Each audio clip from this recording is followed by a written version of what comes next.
Olá pessoal, boa tarde. Hoje, dando prosseguimento ao curso de Fisiologia Animal Comparada, vamos iniciar a unidade de Sistema Circulatório. E nessa unidade de Sistema Circulatório, na verdade, a gente faz a transição entre o respiratório e o circulatório.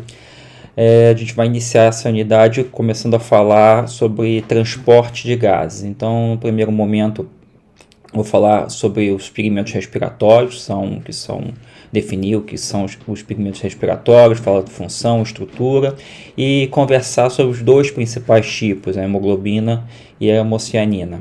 E depois vamos discutir o transporte, como acontece o transporte de oxigênio através desses pigmentos respiratórios. E aí vamos discutir a curva de dissociação do oxigênio, a questão relacionada à afinidade, formatos dessa curva e efeitos do pH, da pressão parcial de dióxido de carbono e da temperatura na curva de dissociação do oxigênio. Então, quando a gente está falando de transporte de gases utilizando os pigmentos respiratórios, a gente vai estar se referindo, na verdade, àquele transporte que acontece por convecção, ou seja, transporte do fluxo de massa dos gases através da circulação. Então, esse tipo de transporte ele vai acontecer nessas duas categorias que a gente viu lá de animais, né, das duas classificações quanto a superfície respiratória e a presença de sistema circulatório. Então, tanto naqueles animais que não tem uma superfície de troca gasosa dedicada, mas fazem a troca gasosa a partir da superfície do corpo. Esses animais, a partir do momento que o oxigênio se difunde para dentro do corpo, ele vai entrar em contato com o sistema circulatório e ele vai ser transportado para as demais regiões do corpo. Então, esse transporte que acontece vai acontecer principalmente através da ligação do oxigênio com esses pigmentos respiratórios. Da mesma forma, os animais que têm uma superfície de troca gasosa dedicada, aqui no caso mostrando uma brânquia, mas pode ser um pulmão também, aqui mostrando o pulmão, desculpa, mas pode ser uma brânquia. Esses animais, existe a troca gasosa na superfície de troca gasosa, na brânquia ou no pulmão, e esse oxigênio vai passar para a circulação sanguínea que está fazendo a perfusão dessa brânquia do pulmão e vai ser levado para as demais regiões e tecidos do corpo. Esse transporte desses gases acontece principalmente, no caso do oxigênio, com a ligação com os pigmentos respiratórios. Então, a gente vai estar falando desse transporte de gases, que é um transporte de gases que acontece por convecção, ou seja, fluxo de massa. Bem, aqui a gente tem um problema em relação ao oxigênio. A gente já viu que a solubilidade do oxigênio no líquido é muito baixa. Portanto, o plasma é formado por líquido, portanto, a solubilidade do oxigênio no plasma vai ser muito baixa mesmo. Deixa eu corrigir aqui. Extremamente baixa.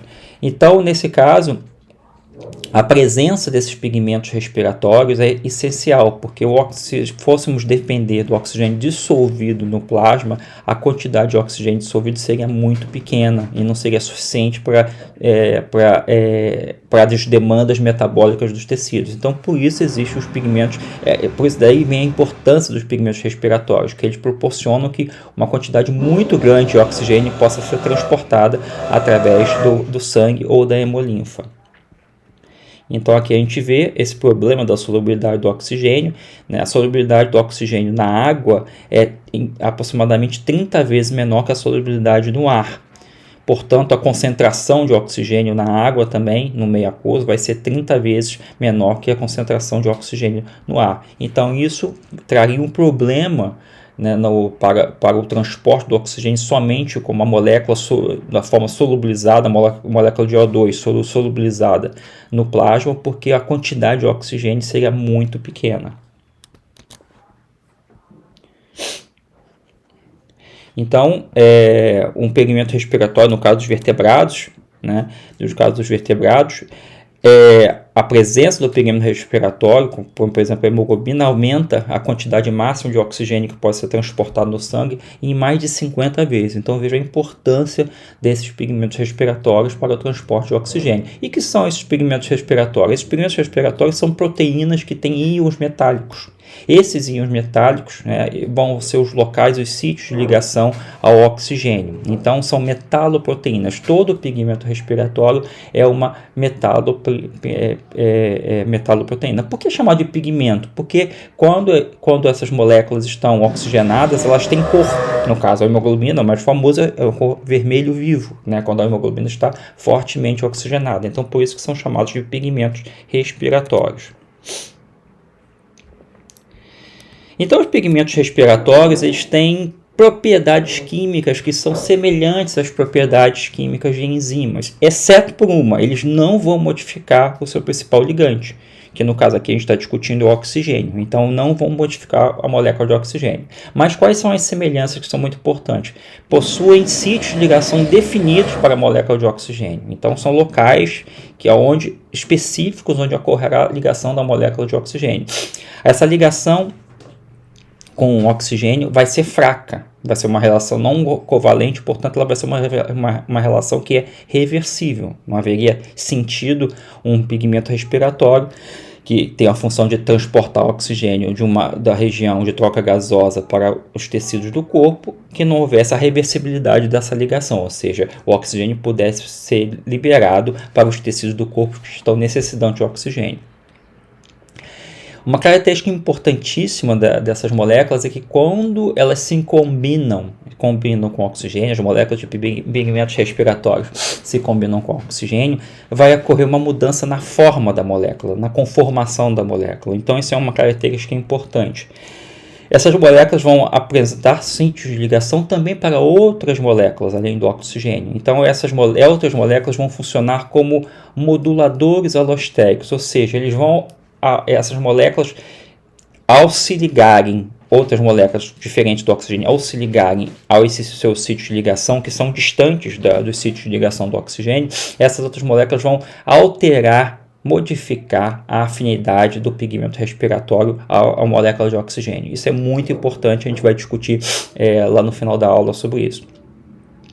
Os pigmentos respiratórios, eles podem ter também múltiplas subunidades, né? Então, em cada subunidade vai ter um sítio de ligação para uma molécula de oxigênio que está associado a um metal. Quando existe essas múltiplas subunidades e, portanto, vários sítios de ligação do oxigênio na mesma molécula de pigmento respiratório, o que vai acontecer é o fenômeno da cooperatividade. A cooperatividade acontece que a partir do momento que uma molécula de oxigênio se liga a um sítio de ligação, aumenta a afinidade para que outras moléculas de oxigênio se liguem aos demais sítios de ligação do oxigênio. Então, esse é o fenômeno da cooperatividade que a gente vai falar daqui a pouco com um pouquinho de mais detalhe, quando a gente estiver discutindo a hemoglobina.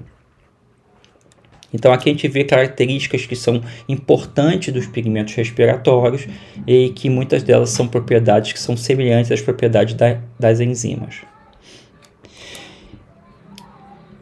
Então, em relação aos tipos de pigmentos respiratórios, existem 4 categorias: as hemoglobinas, hemocianinas, hemeritrinas e cloroclorinas. Nós vamos falar basicamente aqui de hemoglobinas e hemocianinas, que são os principais pigmentos respiratórios. Se nós pegarmos o reino animal, a maioria esmagadora dos animais, eles vão ter ou hemoglobina ou hemocianina como um pigmento respiratório. De novo, uma característica comum entre todos esses pigmentos respiratórios é que são metaloproteínas, ou seja, são moléculas que possuem um metal, e esse metal, um íon metálico. Esse íon metálico, esse local onde está presente o íon metálico é o local onde é encontrado o sítio de ligação para o oxigênio.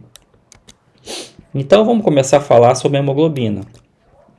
A gente fala sobre a hemoglobina, depois eu falo sobre a hemocianina, e posteriormente eu vou discutir a fisiologia dos pigmentos respiratórios usando como exemplo a hemoglobina.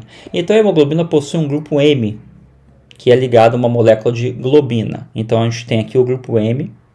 Esse grupo M, no seu centro, tem o íon ferro, o íon metálico, que é o íon ferro. Então, toda molécula de hemoglobina vai ter um grupo M, que é esse grupo característico que tem esse íon ferro no meio do grupo M. E o grupo, além do grupo M, vai ter uma proteína que é chamada globina. Essa proteína pode ter, dependendo da hemoglobina, do tipo de hemoglobina, pode ter uma ou mais subunidades. Então, nesse caso aqui, a mioglobina, que é um tipo de mioglobina que está no tecido muscular, ela tem uma somente subunidade com um grupo M. Aqui nós temos a nossa hemoglobina sanguínea, é uma hemoglobina que tem 4 subunidades, na verdade, dois tipos de subunidades com 2 subunidades cada uma. Então, são 2 unidades de subunidade beta, 2 unidades de subunidade alfa, e cada uma, ou seja, no conjunto existem 4 subunidades de globina, e cada uma dessas globinas vai ter um grupo M associado, no qual o oxigênio se ligará. Aqui a gente tem um exemplo extremo, que é a hemoglobina de minhocas, por exemplo, que tem 144 subunidades. Portanto, 144 moléculas de oxigênio podem se ligar a uma molécula de hemoglobina na minhoca, né, da minhoca, porque é uma molécula que tem 144 subunidades, portanto, vai se apresentar 144 grupos M. Então, daí a gente já vê que o número de subunidades pode diferir de acordo com o do tipo de hemoglobina ou de acordo com a espécie. Então, aqui, tipo de hemoglobina da mesma espécie, mioglobina humana e a hemoglobina localizada no sangue dos seres humanos, de mamíferos, melhor dizendo. Então, para a mesma espécie, existem 2 tipos de mioglobina distintas, de hemoglobina distintas. E aqui, no caso, é um exemplo de uma outra espécie, de uma minhoca. Em relação à ocorrência, a hemoglobina é o tipo de pigmento respiratório mais comum dos animais, mas ele é encontrado em praticamente todos os vertebrados. Na verdade, somente uma espécie de peixe antártico não possui hemoglobina. É encontrado em nematóides, alguns anelídeos, alguns crustáceos e alguns insetos. Então, aqui a gente vê aqui um cladograma mostrando os grupos animais, e indicando aqui os que têm hemoglobina. Então, o que mostra no quadrado é a hemoglobina no músculo, nos neurônios ou nas células da glia. Então, aqui no caso dos plateumintos, alguns grupos de plateumintos não têm, só vão ter hemoglobina nos músculos e nos neurônios, mesmo porque esses animais não têm sistema circulatório. No caso aqui, a hemoglobina no sangue, observada no sangue, ela pode ser tanto intracelular, ou seja, no nosso caso, dentro dos eritrócitos, ou pode ser extracelular. E as hemoglobinas intracelulares geralmente são formadas por monômeros, dímeros ou tetrâmeros. Então, geralmente elas são intracelulares. E aquelas hemoglobinas que têm mais do que 4 unidades, geralmente elas são extracelulares. Então, aqui a gente vê que, por exemplo, os nematóides, além da hemoglobina localizada no músculo, nos neurônios, eles possuem monômeros de hemoglobina e polímeros de hemoglobina, ou seja, hemoglobinas localizadas intracelularmente e hemoglobinas localizadas na circulação, no plasma. O mesmo acontece em artrópodes, só que monômeros e dímeros, e equinodermos, no caso, temos monômeros e tetrâmeros. Qual é o problema da hemoglobina que é localizada extracelularmente? O problema é que a presença dessas moléculas no plasma ou na hemolinfa vai fazer com que aumente a viscosidade do sangue. Então ou da hemolinfa. Então isso na verdade vai ser um fator que não vai ser muito positivo. Então, a presença da hemoglobina de forma intracelular é mais conveniente, no sentido que não vai alterar a viscosidade do sangue. Mas aqui, pela essa figura, a gente vê que a distribuição da hemoglobina é muito variada entre os grupos animais.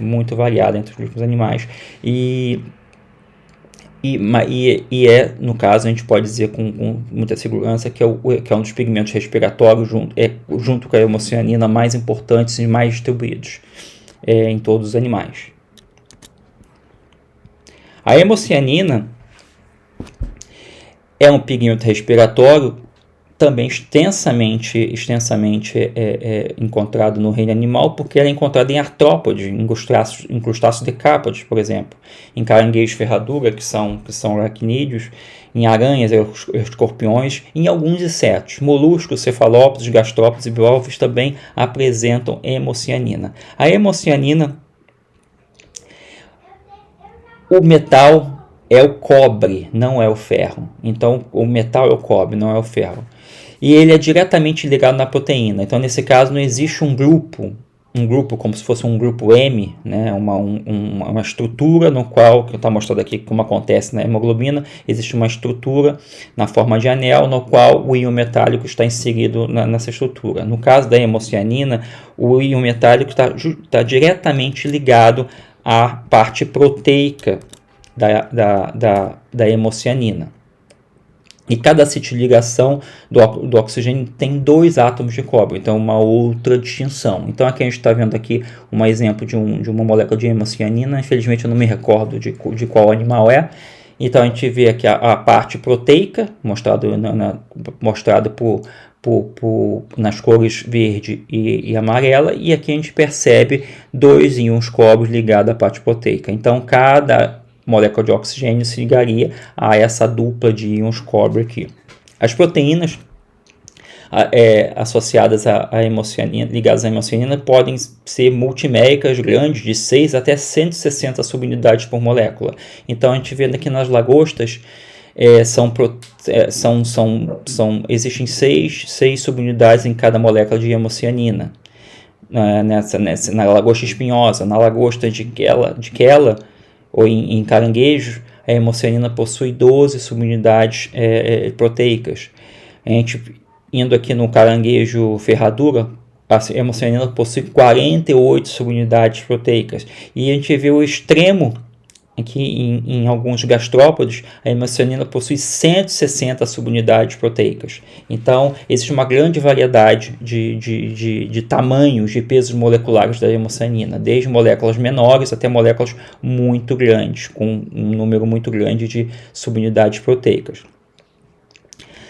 Hemocianina, ela se localiza extracelularmente. Então, diferente da hemoglobina, que pode se localizar tanto de uma forma intracelular ou extracelular, a hemocianina se localiza, é encontrada extracelularmente na hemolinfa dos animais. Então, isso causa um problema para esses animais. Então, uma concentração muito grande de hemocianina aumentaria a viscosidade da hemolinfa desses animais ou do sangue desses animais, dependendo do tipo de sistema circulatório que eles têm, e isso não seria vantajoso para esses animais. Mas o fato que a hemocianina é uma molécula de um pigmento respiratório que tem a sua localização extracelular, não é localizado dentro de células.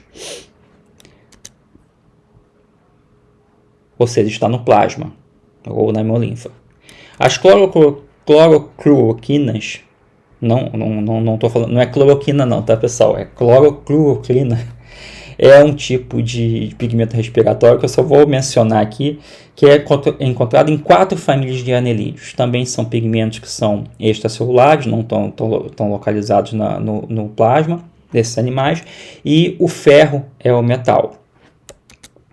E por último, as hemeretrinas, que também o ferro é metal. Então a gente vê que dos 4 pigmentos respiratórios, o ferro é metal em 3 deles. Somente na hemocianina, o metal, o íon metálico é o cobre. Nas hemeretrinas também o ferro é metal, está associado diretamente à proteína, então não há um grupo M. E é encontrado em alguns grupos de anelídeos, alguns vermes, sipúnculos, braquiópodes e alguns preapolídeos. Então é um tipo de pigmento extremamente específico encontrado em alguns grupos. A gente não vai entrar em detalhes tanto da clorocluorquina quanto da hemeretrina. Somente estou mencionando para vocês a ocorrência desses pigmentos.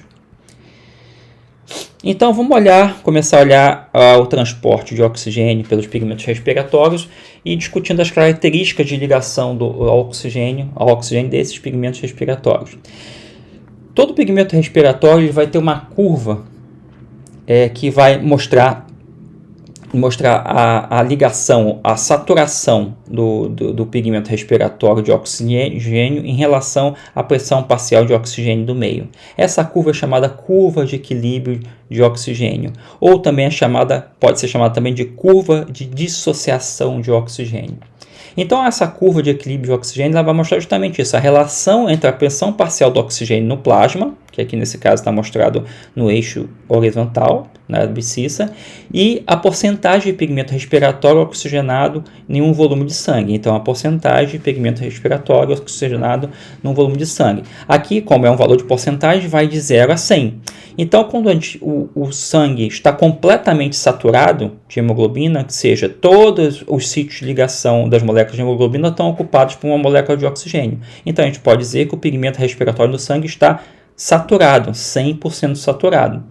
Isso acontece quando a pressão parcial de oxigênio no plasma, né, vai fazer com que 100% daquelas moléculas de hemoglobina permaneçam saturadas, ou seja, com todos os seus sítios de ligação oxigenados. Então aqui a gente tem o que mostra, eu já adianto aqui, uma característica dessa curva é que não é observada em todos os pigmentos respiratórios, é que ela tem uma forma em S, uma forma sigmoide. Essa forma em S e forma sigmoide, ela só acontece nas curvas na qual a hemoglobina apresenta cooperatividade, ou seja, a ligação de uma molécula de oxigênio vai facilitar a ligação da próxima molécula de oxigênio, ou seja, vai aumentar a afinidade. Então, essa é uma curva típica que é chamada sigmoide das moléculas de pigmento respiratório, nesse caso aqui a hemoglobina, que apresentam cooperatividade.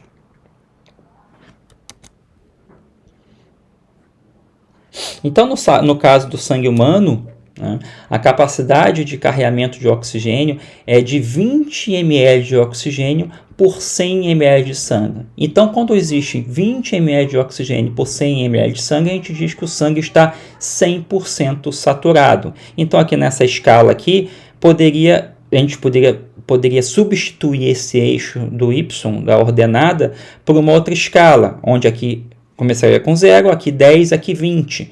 E o eixo, na legenda do eixo, ao invés de ser porcentagem de saturação, seria ml de oxigênio por 100 ml de sangue. Então, o máximo de ml de oxigênio que pode ser carreado são 20 ml de oxigênio, né? Que é o que seria a saturação máxima da hemoglobina no sangue humano.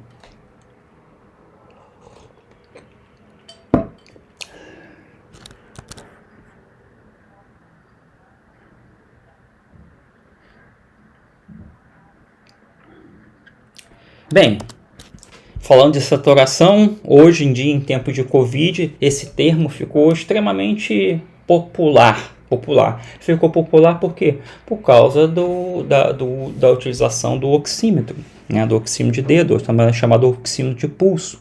Então, as medidas de saturação sanguínea são medidas extremamente importantes para avaliar o quadro, a gravidade do quadro de Covid-19, e esses aparelhinhos tornaram-se hoje em dia extremamente populares. Ninguém conhecia esses aparelhos, ninguém utilizava esses termos de saturação, né, mas hoje em dia são muito mais conhecidos. Então, exatamente, é esse termo que é utilizado quando se fala da saturação do sangue, quando se está se mencionando no caso de Covid, pessoas com sintomas de Covid, é exatamente o que eu acabei de falar. É a saturação do sangue que está mostrada na curva de dissociação do oxigênio ou curva de equilíbrio do oxigênio. É justamente isso. Então, qual é o ideal? É quando se mede a saturação do sangue, por esse aparelho, a gente media um sangue 100% saturado. Isso significa que todos os sítios de ligação de oxigênio nas moléculas de hemoglobina estão ocupados por uma molécula de oxigênio. Como que esse aparelho mede? Né? Como que esse aparelho mede? Esse aparelho mede que, dependendo do grau de saturação da hemoglobina, ela vai apresentar cores diferentes, dependendo do grau de saturação. Então, esse aparelho ele vai emitir um feixe de luz que vai atravessar o tecido muscular e alcançar os vasos sanguíneos e vai encontrar a hemoglobina, o sangue nos vasos sanguíneos do dedo contendo hemoglobina, e a cor desse sangue vai variar de acordo com o grau de saturação. Então esse aparelho vai conseguir identificar, baseado na cor do sangue, né, vai ter um sensor, vai ser emitido um raio luminoso, um raio de cor vermelha, de cor infravermelha, e na parte de baixo aqui do aparelho tem um sensor. Então vai ser percebido, né? Então o raio é emitido por esse lado, por cima da unha, e na parte de baixo tem um sensor. Então esse sensor vai perceber, vai receber a quantidade de luz, né, que passou por esse sangue, oxigenado ou desoxigenado, e o aparelho vai fazer o cálculo através do aparelho, tem já as equações dentro lá do seu sistema do aparelho, vai fazer o cálculo, e isso vai gerar, baseado na cor do sangue, vai gerar o valor de saturação de oxigênio no sangue.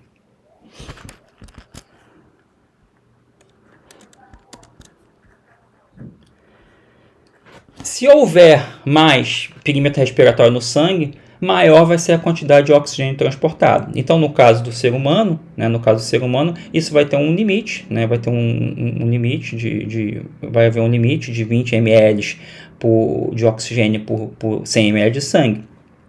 Mas a quantidade de hemoglobina no sangue pode ser alterada, pode alterar. Isso pode acontecer, por exemplo, numa situação de altitude. Numa situação de altitude, onde a pressão parcial do oxigênio que está entrando no nosso alvéolo é muito baixa, isso vai fazer com que haja uma saturação muito baixa de hemoglobina, das hemoglobinas. A saturação não vai alcançar a saturação máxima.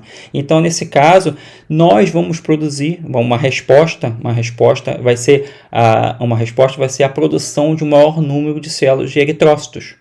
Havendo mais eritrócitos, haverá mais hemoglobina. Então, quando aumenta a quantidade de hemoglobina, vai aumentar a capacidade de carregamento de oxigênio no sangue. Então, é uma maneira também do organismo alterar a quantidade de oxigênio que está sendo carregado no sangue, alterando a quantidade de hemoglobina produzida, no caso, a quantidade de eritrócitos.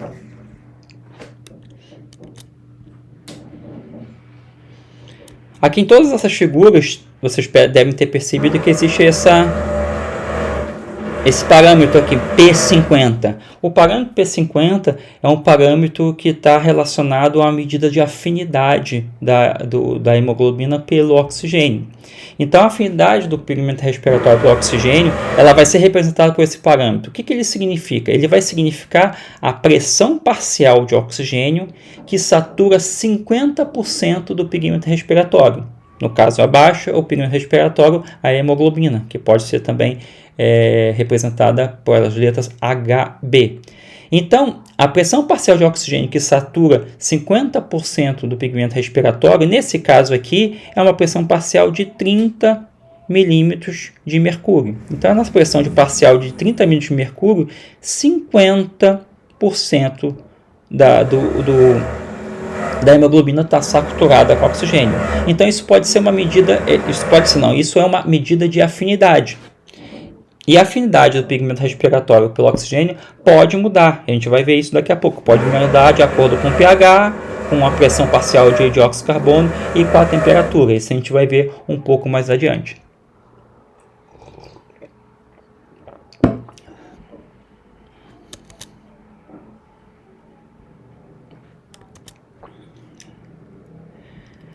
A gente viu lá no comecinho da aula uma imagem mostrando a hemoglobina e uma imagem mostrando a hemoglobina. A hemoglobina, que seria o pigmento respiratório encontrado no músculo esquelético, e a hemoglobina, o pigmento respiratório encontrado na circulação sanguínea.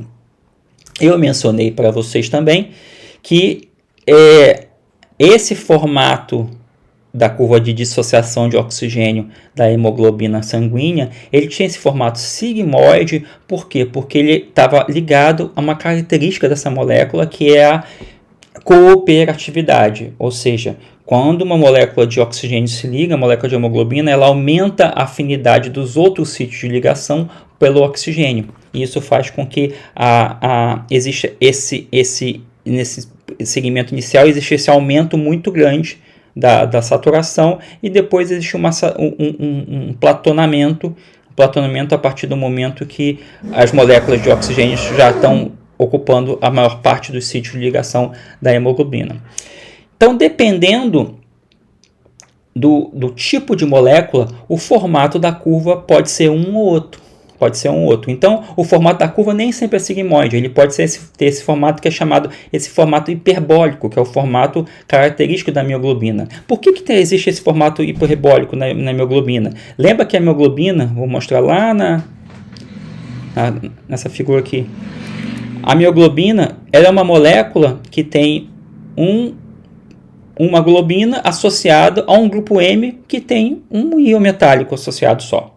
Então, cada molécula de mioglobina ela vai se ligar a um oxigênio, porque somente uma molécula de oxigênio pode se ligar a essa molécula de mioglobina. Então, o que acontece?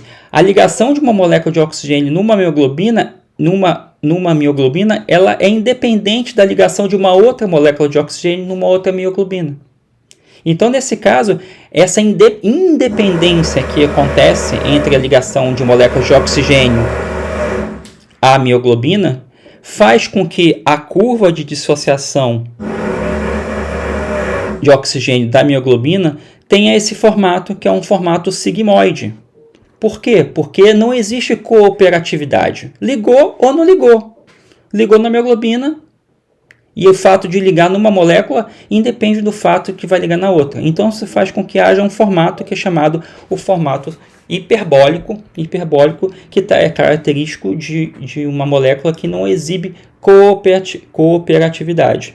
No caso da hemoglobina, que existem 4 sítios de ligação, isso leva à existência da cooperatividade. Então, o que acontece com a molécula de hemoglobina? A molécula de hemoglobina tem 4 sítios de ligação ao oxigênio, tem 4 grupos M. Cada grupo M numa das subunidades da hemoglobina. Quando essa molécula de hemoglobina ela não está ligada a nenhuma molécula de oxigênio, ela vai adotar esse estado que é chamado estado tenso. Esse estado tenso é o que? É um estado bem estabilizado dessa molécula de hemoglobina, onde existem pontes de sal e pontes de hidrogênio ligando esses grupos M. Então, é uma molécula que tem um estado que é chamado tenso. A partir do momento que o oxigênio começa a ficar disponível para a ligação com a molécula de hemoglobina, uma molécula de oxigênio se liga a uma subunidade da hemoglobina. Essa ligação de uma molécula de oxigênio nessa subunidade da hemoglobina vai começar a afrouxar esse estado tenso.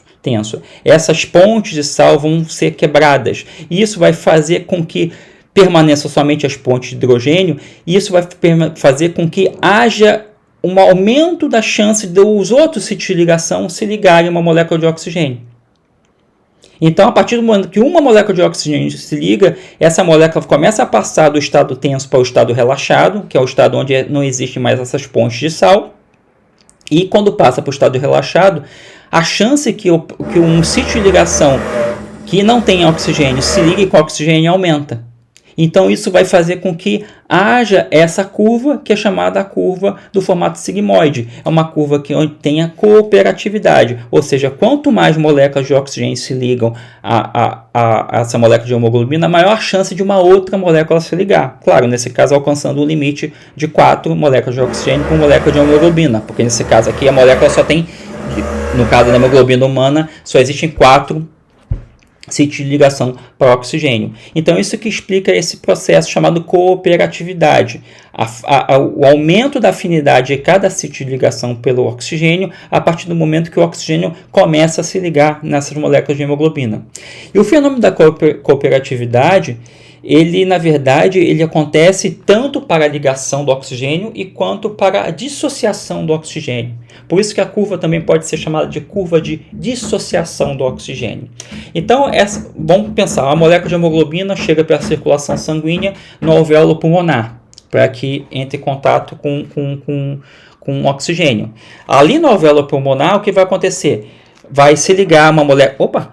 A molécula de oxigênio vai se ligar a um dos sítios de ligação da hemoglobina, e isso vai facilitar que mais moléculas de oxigênio se liguem à hemoglobina, e essas moléculas, eventualmente, da hemoglobina saia 100% saturada ali do alvéolo pulmonar, quando ela passa, faz a perfusão do alvéolo pulmonar. Ela sai 100% saturada. Por outro lado, quando essa molécula 100% saturada chega ao tecido sistêmico, ao tecido do corpo que está precisando de oxigênio, o que vai acontecer? Haverá a tendência, por diferença de pressão parcial, que uma molécula de oxigênio que está associada à hemoglobina, a gente vai falar como isso pode acontecer, ou seja, processos que facilitam isso, essa diminuição da afinidade. Quando chega no tecido sistêmico, haverá uma diminuição da afinidade da molécula de hemoglobina pelo oxigênio, ela vai liberar um oxigênio. Essa liberação de oxigênio vai fazer com que diminua a afinidade dos outros sítios de ligação também pelas moléculas de oxigênio. E aí a molécula vai ter a tendência de liberar mais moléculas de oxigênio já no tecido sistêmico. Então o que isso significa? Significa que a cooperatividade ela funciona tanto para a absorção, a ligação de oxigênio da molécula de hemoglobina, quanto para a liberação de oxigênio também. É um fenômeno que ocorre nas duas vias.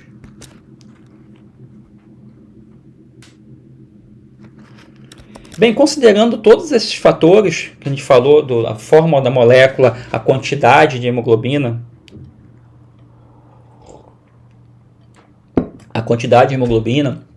circulante, as curvas de dissociação de hemoglobina, dependendo do animal, elas podem ter formatos muito diferentes. Então, aqui nessa figura, na verdade, está mostrando curvas de dissociação de pigmentos respiratórios, não somente de hemoglobina. Então, a gente tem aqui uma curva, aqui mais salta aos olhos aqui, a curva de dissociação da hemoglobina da foca de Weddell, que é um animal que tem uma capacidade mergulhadora muito grande, né? Uma capacidade de permanecer debaixo d'água durante muito tempo. É um animal de respiração aérea que tem essa capacidade de permanecer muito tempo dentro d'água. Ele permanece muito tempo dentro d'água não porque esse animal guarda ar dentro dos pulmões, não. Ele permanece muito tempo dentro d'água porque esse animal consegue estocar muito oxigênio na circulação sanguínea. Então aqui a gente vê a quantidade de oxigênio, de ml de oxigênio por 100 ml de sangue na foca de Weddell alcança o patamar de 30 ml de oxigênio. Isso é um valor bem acima do que o ser humano, por exemplo, consegue alcançar, 10 ml a mais. Então a gente vê aqui que nesse caso, esses animais eles têm uma quantidade de hemoglobina no sangue e um volume sanguíneo também que é importante dizer, muito grande. Isso faz com que esses animais consigam, por ter uma quantidade de hemoglobina grande no sangue, eles conseguem ter uma grande quantidade de pigmento estocado. O pigmento de oxigênio estocado por 100 ml de sangue. Então a gente vê a curva aqui que salta aos olhos aqui, que é a foca de Weddell. É uma hemoglobina com 4 subunidades como a nossa também. Então a gente compara esses platôs da nossa curva do ser humano com a foca de Weddell, a gente vê uma diferença muito grande entre os dois. Aqui a gente vê a curva de dissociação da minhoca gigante. A minhoca gigante é uma espécie que tem também hemoglobina como seu pigmento respiratório, mas lembra que ela tem lá 144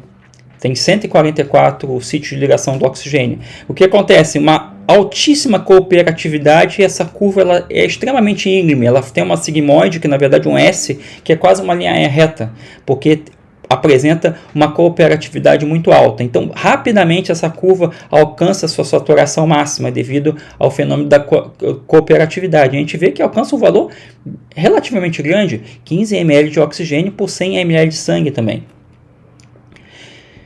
Aqui a gente vê um exemplo da curva de dissociação de uma lagosta, que tem hemocianina.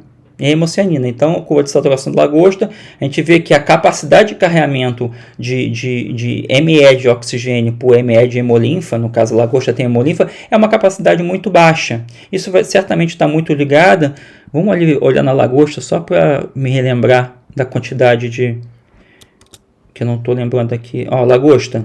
Tá? Então a lagosta tem de 6 a 12 subunidades de hemocianina em cada molécula de hemocianina. Então pode ligar de 6 a 12 moléculas de oxigênio em cada molécula de hemocianina. Então, na verdade, tem uma capacidade de ligação que é até relativamente alta, maior que a nossa, por exemplo. Mas a gente percebe o quê? Percebe que a capacidade total de carregamento de oxigênio no sangue, melhor dizendo, na hemolinfa desses animais, é extremamente reduzida. Deve ser em torno de 1 ou 2 ml de oxigênio por 100 ml de sangue. Isso certamente está muito relacionado a limitação do número de moléculas de hemocianina que pode estar circulando na hemolinfa desse animal. Porque lembra, a hemocianina é uma molécula, um pigmento que é extracelular, não está dentro de uma célula. Então isso vai limitar bastante a quantidade de carreamento de moléculas de oxigênio no sangue.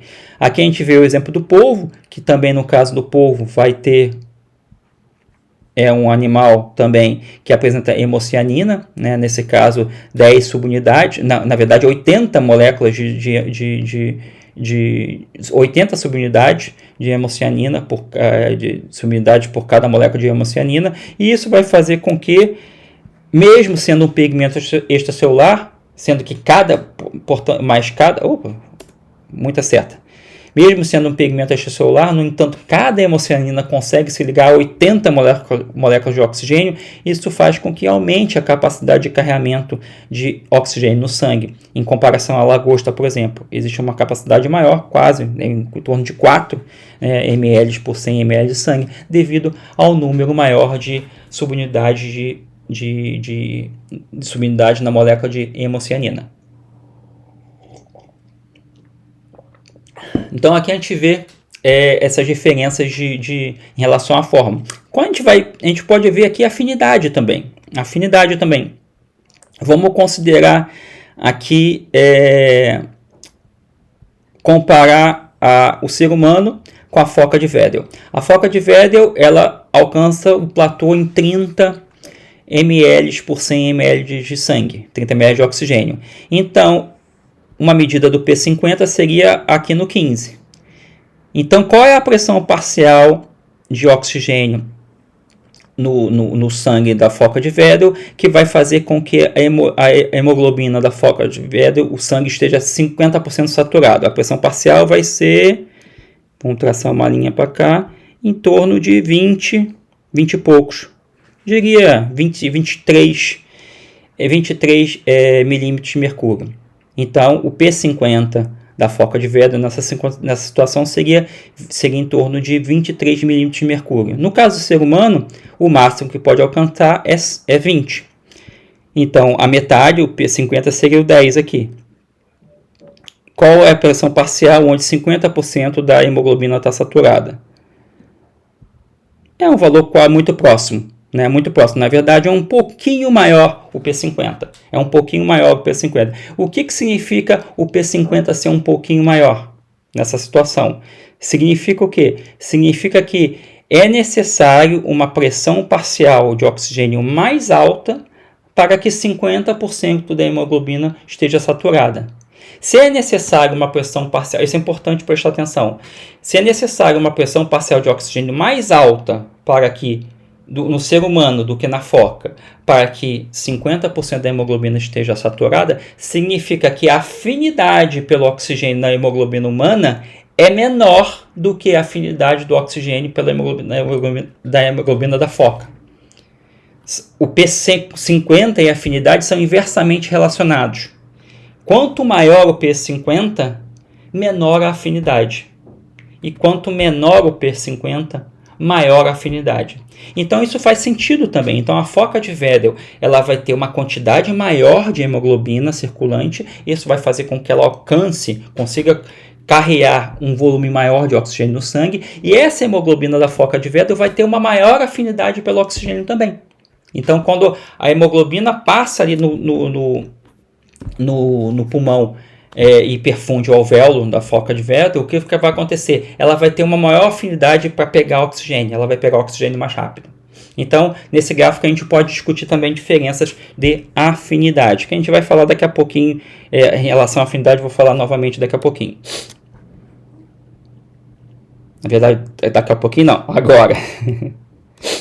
Então, a afinidade do pigmento respiratório, já encaminhando para o final da aula, a afinidade do pigmento respiratório pelo oxigênio, ela pode mudar, né? E aqui eu vou considerar 3 fatores que podem alterar a afinidade: o pH, a pressão parcial de dióxido de carbono e a temperatura.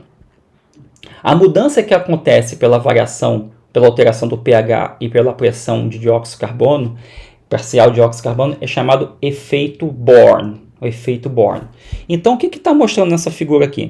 A gente está mostrando aqui nessa figura, e na verdade, a alteração de pH e de dióxido de carbono, elas estão extremamente relacionadas, porque o que acontece?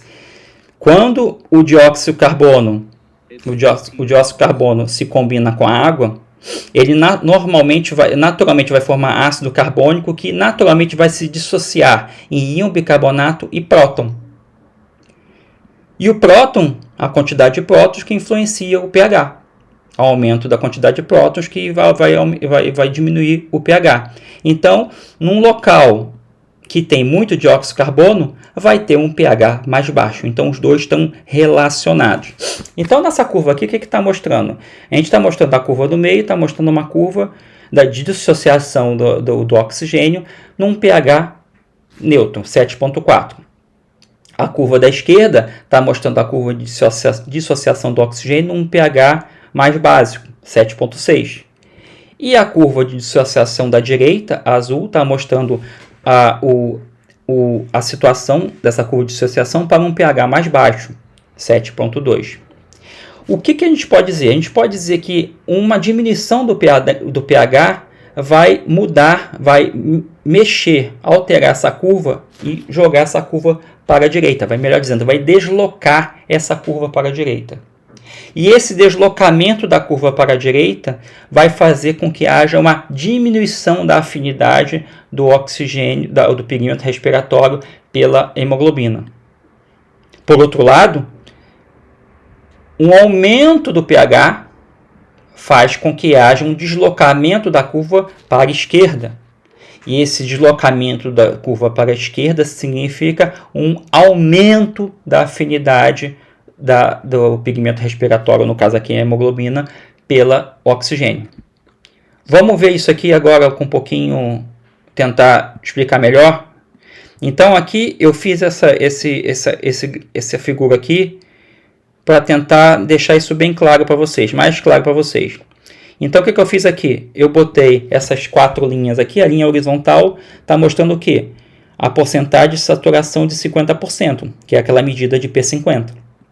Então aqui, né, ao longo dessa linha aqui, quando a hemoglobina vai estar 50% saturada.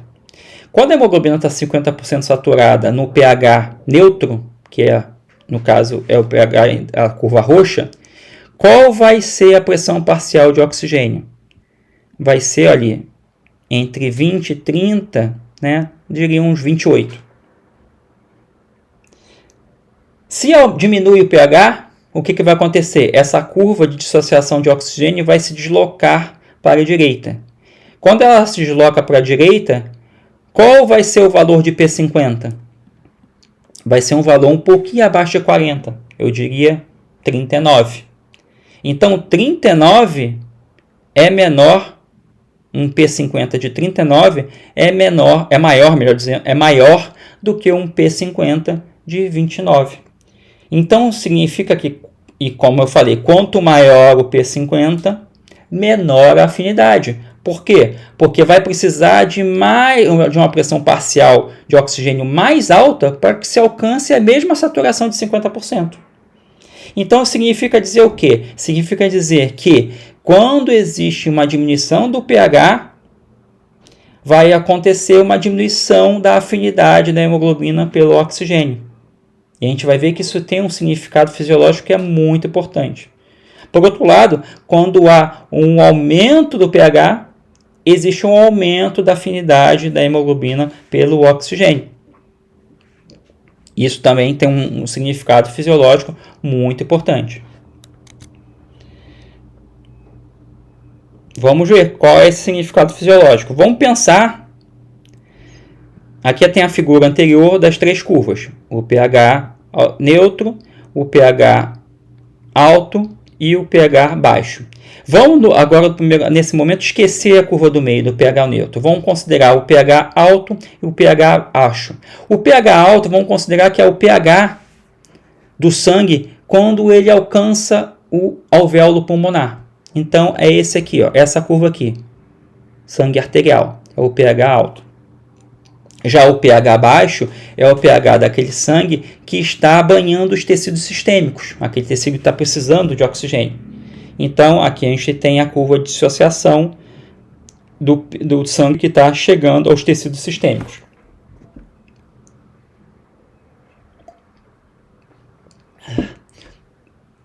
Só para a gente contextualizar e ficar bem claro aqui. Nos tecidos sistêmicos, o que está acontecendo? Está havendo respiração celular e as células do corpo estão liberando dióxido de carbono na circulação sanguínea, porque elas consomem oxigênio e liberam dióxido de carbono. Se elas estão liberando dióxido de carbono, o que está acontecendo? O dióxido de carbono está entrando no plasma, combinando com água, formando ácido carbônico e depois formando íon bicarbonato e formando próton. Se está formando próton, está abaixando o pH. Então, no local que tem muito liberação de dióxido de carbono, e outro componente importante, quando o dióxido de carbono está disponível, a gente vai falar isso quando estiver falando de transporte de dióxido de carbono, mas aqui está adiantando. Quando o dióxido de carbono está em alta pressão parcial, o que acontece nos tecidos sistêmicos, ele desloca a hemoglobina, o oxigênio da hemoglobina, e se liga a hemoglobina formando um composto chamado carbato-hemoglobina, e quando existe a ligação, formando a ligação de dióxido de carbono com a hemoglobina, se libera próton e se libera oxigênio. Então, mais um contexto de diminuição, melhor dizendo, do pH pelo aumento da concentração de prótons, quando existe muito dióxido de carbono no meio. Então, quando existe muito dióxido de carbono no meio, isso está característico de um tecido sistêmico, que está consumindo oxigênio e está liberando dióxido de carbono. Então, vamos voltar aqui. Então, a curva A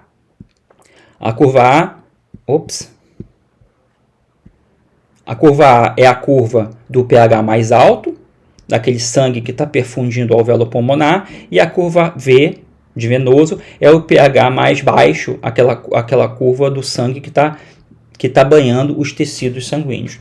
Então, na curva A, o que a gente vai ver? A gente vai ver que esse sangue vai chegar ali no alvéolo e vai saturar de oxigênio, nesse nível aqui, torno de 15. Está mostrando aqui na figura. Então, vai ter 15 ml de oxigênio para cada 100 ml de sangue circulante. Então, esse aqui é o sangue que está saindo do alvéolo. Está saindo do alvéolo com essa quantidade de oxigênio. Esse sangue que está saindo do alvéolo vai para o tecido sistêmico.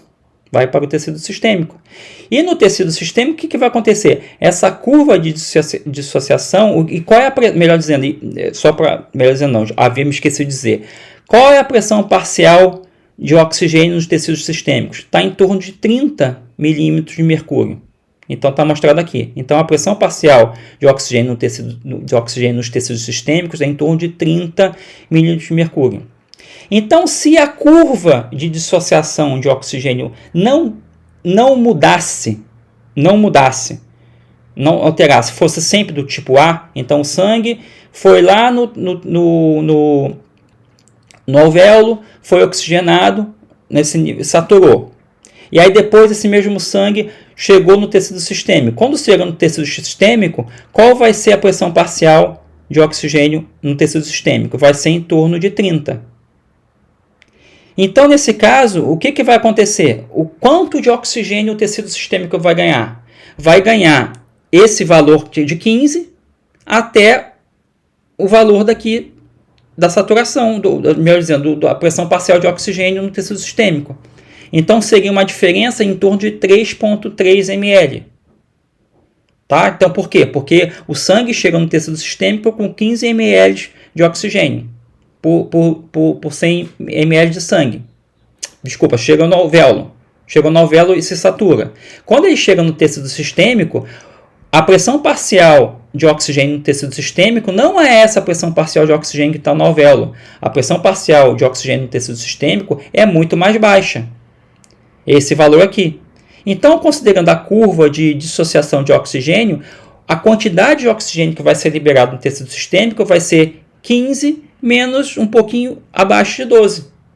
Então, seriam liberados 3,3 ml, se a curva de dissociação de oxigênio fosse sempre a do tipo A.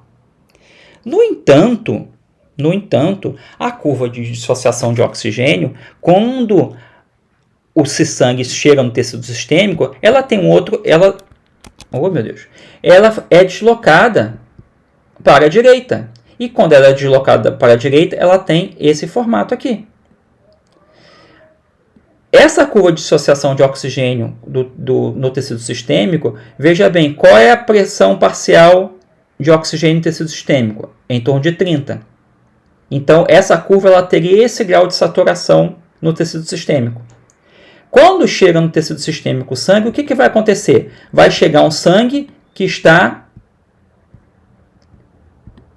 Meu Deus, que saco isso aqui. Vai chegar um sangue que está 100% saturado, com 15 ml de oxigênio. E quando ele chega no tecido sistêmico, o que vai acontecer? Como lá a pressão parcial de oxigênio é 30, ele vai liberar essa diferença toda de oxigênio. Ou seja, vai liberar 7,2 ml de oxigênio. Ou seja, a liberação de oxigênio no tecido sistêmico que acontece vai ser muito maior porque justamente existe uma diminuição da afinidade da hemoglobina pelo oxigênio no momento que essa hemoglobina chega no tecido sistêmico. Essa diminuição da afinidade está relacionada a essa mudança, essa movimentação da curva de dissociação de oxigênio para a direita. Então isso faz com que a liberação de oxigênio seja muito maior no tecido sistêmico, no caso, quando acontecem essas duas curvas. Isso acontece fisiologicamente, porque existe uma alteração, porque a curva de dissociação ela vai se movimentar para a direita ou para a esquerda de acordo com a alteração de pH. Então, a curva de dissociação de oxigênio, quando do sangue oxigenado arterial no alvéolo, é a curva A. A curva de dissociação de oxigênio do sangue que está chegando ao tecido sistêmico é a curva V. Isso faz com que seja uma liberação de oxigênio ela seja mais alta, ou seja, seja liberado mais oxigênio quando o sangue chega no alvéolo, porque a curva V ela tem uma menor afinidade pelo oxigênio. A afinidade pelo oxigênio é menor. E isso faz com que seja liberado mais oxigênio para o tecido. Por fim, falando do efeito da temperatura. O efeito da temperatura é um efeito muito importante que, na verdade, dependendo da situação, ele vai estar junto com o efeito Bohr também, Então, vamos pensar do músculo em exercício. O músculo em exercício, ele aumenta a sua temperatura. E a curva de dissociação de oxigênio, ela vai se movimentar para a direita também, ou seja, vai diminuir a afinidade pelo oxigênio com o aumento da temperatura. Então, a gente vê a curva do meio, a curva de dissociação de oxigênio a 37 graus. A curva da direita é a curva de dissociação de oxigênio a 43 graus. O que a gente percebe? A gente percebe de 37 para 43 um deslocamento da curva para a direita. Um deslocamento para a curva para a direita significa uma diminuição da afinidade de oxigênio da hemoglobina pelo oxigênio. E isso que se espera no tecido do músculo em exercício, que o sangue que chega no músculo em exercício, ele libere oxigênio facilmente. Isso acontece porque justamente o músculo está quente. Isso faz um deslocamento da curva de dissociação de oxigênio para a direita. Um deslocamento para a direita significa uma diminuição da afinidade e, portanto, uma maior liberação de oxigênio. Então, o efeito fisiológico da temperatura é muito importante também, que facilita a liberação de oxigênio para o tecido, pelo músculo em exercício. Então, gente, com isso aqui a gente termina essa aula de transporte de gases, especificamente transporte de oxigênio. Na aula que vem eu vou falar de transporte de dióxido de carbono, né? E, havendo tempo, eu vou integrar os dois transportes, senão eu faço a integração numa aula subsequente.